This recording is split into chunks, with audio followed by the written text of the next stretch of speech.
This is the Lone Crater YouTube. We hope this video helps. You already have the XML file and Alight Motion installed, so start importing now. First, move the XML into reachable storage or cloud access. This prevents file not found errors. Once done, open Alight Motion and go straight to the project's manager.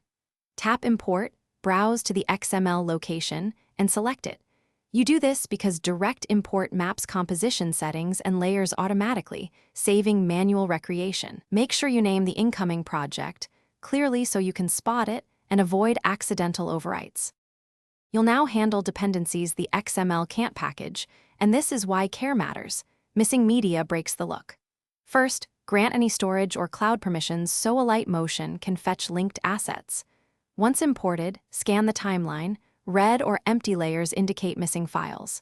Tap each layer to reassign local clips or images and use the Layers menu to relink audio. Then inspect effects, keyframes, and fonts, reassign or install any missing fonts, so motion timing and typography remain faithful. You're finishing up. Render a short preview to confirm timing, transitions, and aspect ratio match expectations.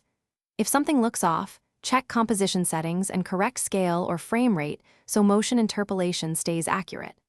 For stubborn effect errors, recreate the effect on a test layer or update Alight Motion to the latest build because plugin behavior can change. If problems persist, clear the app cache and re-import the XML. That often fixes corrupted imports and ensures the project behaves as intended. Thanks for watching. Consider subscribing if we helped you.